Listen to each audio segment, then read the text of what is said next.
this video, I'm going to be sharing with you 9 companies that paid me dividends in September. One of the coolest feelings as an investor is waking up, checking your account and realizing money has just landed without you lifting a finger, and that is the beauty of dividends. So in September, I received dividends payment from 9 different companies. I'll walk you through each one, what the company does, how much they paid per share, their dividend yields, their payout ratio, and also if we have any lessons to learn from that. So if you're a beginner, don't worry. I will explain dividends in simple terms first. If you're already investing, think of it as both an update and a teaching moment. Let's get into it. So first things first, what exactly is dividend for our beginners? A dividend is a slice of a company's profit that is shared with shareholders. Imagine you co-own a bakery with your friends. At the end of the month, after paying staff and bills, the bakery makes $10,000 in profit. If you own 10% of the bakery, you get $1,000 in profit, whether or not you showed up to bake. That is what dividend is. Most dividend paying companies distribute quarterly, that is 4 times a year, though some companies also pay monthly. But there are 3 numbers I always look out for. Number 1 is dividend yield. Dividend yield just means interest rate on your shares. Then payout ratio is how much of the company's profit is paid out versus how much is reinvested. And then dividend growth history as well. I just try to check out how consistent the company has been paying dividend and whether or not it's increasing. With that in mind, let's go company by company. So the first one is Visa. Every time you swipe your Visa card at the store or use it online, Visa takes a tiny cut of the transaction fee. Now imagine billions of transactions happening every single day. That's an incredibly powerful recurring business model. Visa's competitive advantage comes from their network effect. Millions of merchants accept Visa because billions of people carry it, and billions of people carry it because millions of merchants accept it. That's a tough cycle for competitors to break. So for their dividend, in September, they paid me dividends of 0.59, which is 59 cents per share. Let's say, for example, you have 50 shares. It means that you'll be receiving around $29.50. That just shows up in your account without you doing anything. That's the magic of dividends. Now, if we enter the metrics, their annual dividend is $2.36 per share, roughly, and their dividend yield is 0.7%. That's how much interest your share grows on. I don't know if that makes sense. I said it at the beginning. And their payout ratio is 23%, which means they are keeping more than 75% of profits to reinvest it in growth while still rewarding shareholders. Now, this brings us to the second company, which is Microchip Technology. What do? Semiconductors are literally everywhere. Cars, smartphones, medical devices, you name it. And Microchip Technology is a specialist in microcontrollers and embedded chips. Although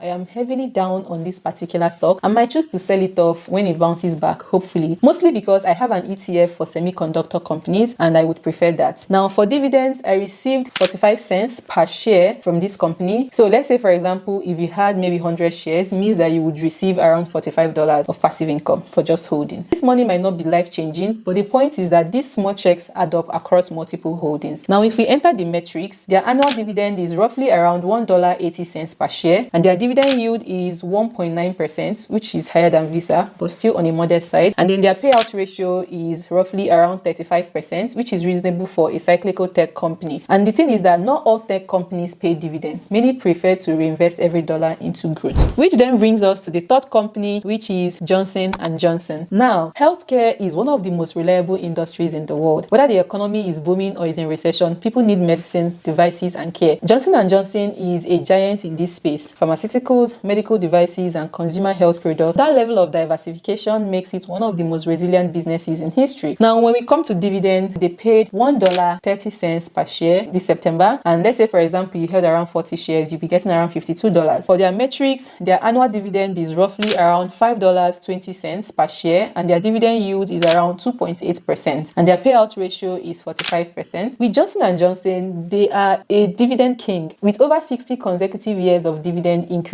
That's the kind of record you can practically build your retirement around. Which then brings us to the fourth company, which is S&P Global. If you have ever heard of S&P 500 index, that's them. But S&P Global is much bigger than just an index. They provide credit ratings, market indices, data analytics, and financial intelligence. Basically, they are the data backbone of Wall Street. Every time a government, company, or fund relies on credit ratings, benchmarks, or financial analytics, chances are they are using S&P Global for it. This makes their business highly highly recurring and sticky. Finance can't really operate without them. Now for dividend, they paid 96 cents per share, and then for their annual dividend is roughly around $3.84 per share, and their dividend yield is at 0.9%, and their payout ratio is 25%. Now this brings us to the fifth company, which is Microsoft. Microsoft is one of those companies that touches almost every part of our digital lives. They've got Windows and Office on the productivity side. They have Azure powering cloud computing. They also have Xbox in gaming, and now they're one of the leading companies in AI too. It's not just one business line, it's a whole ecosystem, which makes their revenue streams incredibly diversified. And now when it comes to dividends, I received for Microsoft 83 cents per share, and what I love about their dividend too is that it keeps climbing. In fact, Microsoft raised their dividend by 10% right after this payout. For metrics, their annual dividend is $3.32 per share. Their dividend yield is 0.7%, and their payout ratio is 26%. Now this brings us to the sixth company, which is Alphabet. Alphabet is the parent company of Google, YouTube, Android, and Google Cloud. It's one of the most profitable companies in the world, with billions of users across search, video, mobile, and cloud infrastructure. And for years, Alphabet plowed every dollar back into innovation and expansion. Now, when it comes to dividend, this is very, very historic because for the first time ever, Alphabet paid their first dividend. They paid 21 cents per share. It wasn't a big check, yes, but it was very symbolic because now it shows that they have so much cash flow that they can now reward shareholders while still investing in AI, cloud, and other bets. So for annual dividend is at 84 cents per share. Their dividend yield is at 0.2%, and their payout ratio is 15%. It shows that they can fund innovation and still give back to shareholders.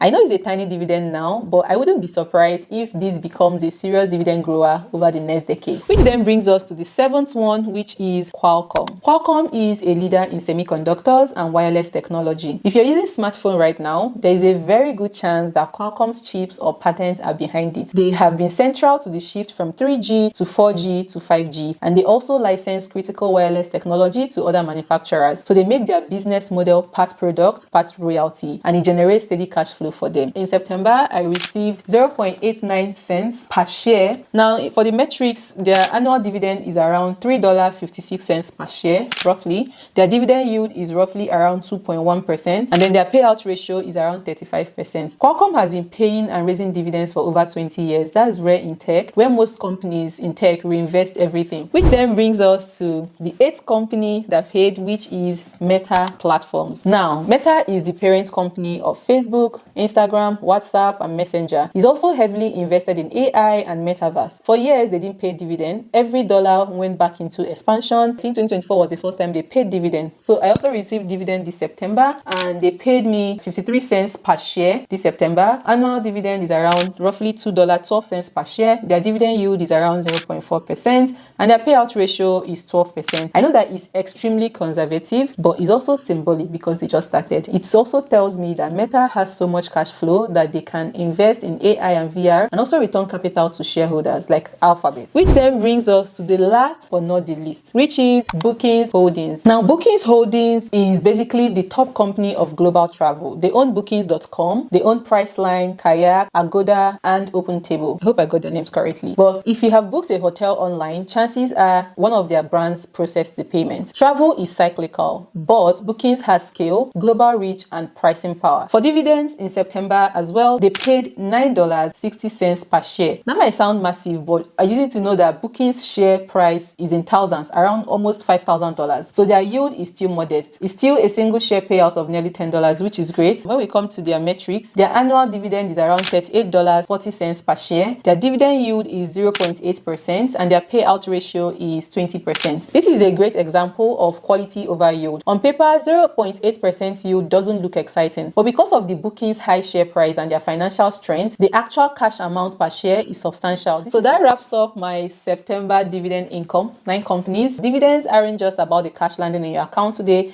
They're about like discipline of owning quality businesses that reward you over time. Some of these companies like Johnson & Johnson and Microsoft are dividend veterans. Others like Alphabet and Meta are just starting their dividend journey. And that's the beauty of it. You kind of get both stability and growth in the same portfolio. So if you found this breakdown very helpful, do me a favor, hit the like button, also subscribe so more people can discover my channel, and let me know in the comments which of these companies you own. I would love to hear your thoughts. If you're new here and want to learn how to actually build a dividend portfolio from scratch, make sure to to subscribe, because I'll be breaking down some of these in my upcoming videos. Thank you so much for watching. Stay consistent, stay invested, and I'll see you in the next one. Bye guys.